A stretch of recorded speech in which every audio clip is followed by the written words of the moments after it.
20% of the league are free agents. Like, everyone timed their contracts. Everybody signed one-year deals, and everyone timed their contract to coincide with this new CBA. So literally, there's not even really any teams. There's only like 20% of the... Ladies and gentlemen, what was just confirmed on national television is nothing short of astonishing. For weeks, the ongoing WNBA collective bargaining turmoil has been framed as a tense labor dispute filled with frustration, ego clashes, and internal division. But when ESPN's Ramona Shelburne appeared on the Rich Eisen show, she revealed details that painted a far more chaotic and alarming picture of what is happening behind the scenes. According to her report, this situation has escalated beyond routine negotiations and into something that feels like a full-scale standoff. An astonishing percentage of league players are currently without contracts, the result of a coordinated strategy in which many athletes allowed their deals to expire at the same time in an effort to strengthen their bargaining power. The intention was clear: create maximum leverage by limiting the league's ability to function normally and pressure ownership into making financial concessions. However, this calculated gamble has produced unintended consequences, leaving the league struggling to maintain operational stability. The players' union reportedly encouraged members to sign short-term contracts and bet on themselves, anticipating that increased revenue and star-driven momentum would lead to a financial breakthrough in the next agreement. The expectation was that when new money entered the system, players could negotiate collectively from a position of strength.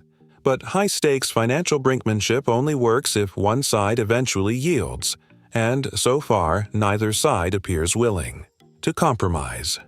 Meanwhile, the consequences are becoming increasingly visible.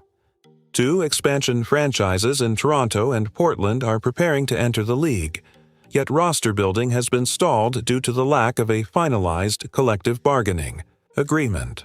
Without clarity on salary structures or cap limits, teams cannot confidently draft players or sign free agents, effectively freezing the league's infrastructure in place. Perhaps the most telling moment came with the release of the regular season schedule. At first glance, it appeared to signal progress and reassurance that the season would proceed as planned. However, Shelburne suggested that the move was less a sign of stability and more a strategic gesture aimed at projecting confidence during uncertainty. The schedule drop, rather than reflecting resolution, underscored the fragile state of negotiations and the mounting pressure on both sides to reach an agreement. What was once described as routine contract talks has evolved into a defining crossroads for the league, with reputations, finances, and the future trajectory of professional women's basketball hanging in the balance.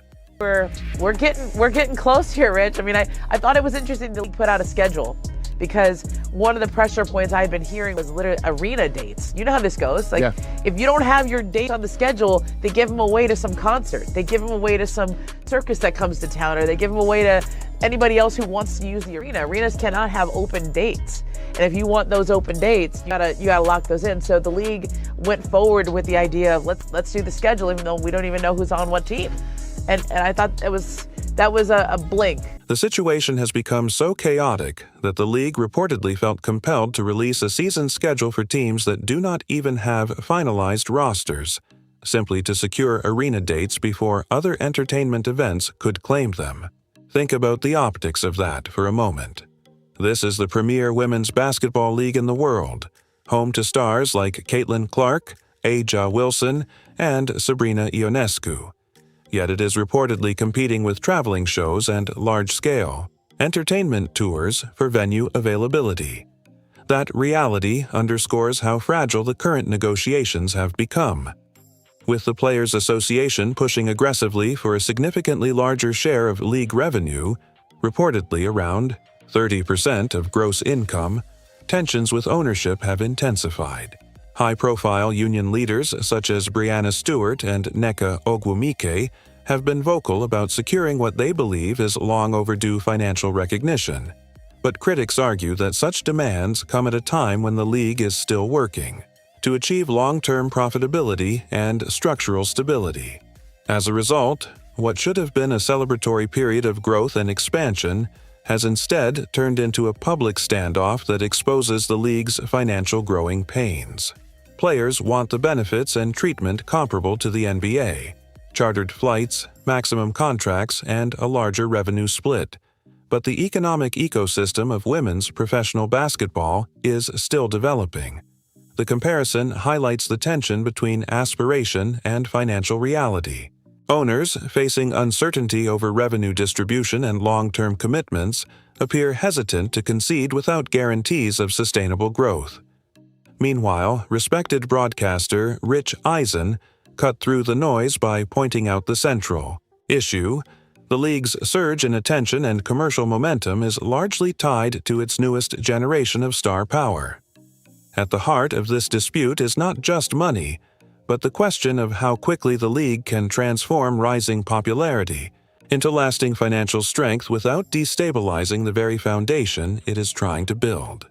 I don't mean to be flippant, but again, there's a golden goose that's getting more valuable here. And, and stars, I mean, Juju Watkins is going to be healthy. Like, this is rubber meeting the road. At the center of this entire storm is what many are calling the league's golden goose, Caitlin Clark. Commentators like Rich Eisen have openly acknowledged that the current wave of national attention surrounding the WNBA is inseparable from Clark's arrival and the unprecedented spotlight she has brought to the sport. Her presence has translated into record-breaking viewership, sold-out arenas, surging merchandise sales, and a level of mainstream sports conversation the league has rarely experienced.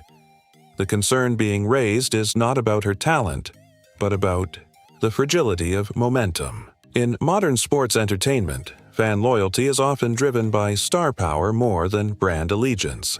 Casual viewers tune in for dynamic personalities and highlight moments, not necessarily for league governance debates. If labor tensions were to escalate into a lockout that keeps Clark and other stars off the court during a critical growth window, there is legitimate anxiety that those newly captured fans could drift away just as quickly as they arrived. The broader issue is timing. The league is navigating expansion, television negotiations, free agency, and draft preparation all within an increasingly compressed window. According to reporting from ESPN's Ramona Shelburne, the coming weeks represent a significant pressure point for both ownership and the Players Association. Salary cap structures must be clarified, expansion logistics finalized, contracts negotiated, and training camps organized. Even under ideal circumstances, that workload would be substantial. Under labor uncertainty, it becomes exponentially more complicated. If a deal were reached late, front offices would be forced into a chaotic free agency sprint, potentially impacting roster chemistry and early season quality of play. That reality fuels concern among stakeholders who fear that off-court instability could undermine on-court performance at a moment when the league can least afford setback. Union leadership, including prominent figures such as Nneka Ogwumike and Breanna Stewart, has pushed for what they view as a fairer revenue share and long-term structural progress.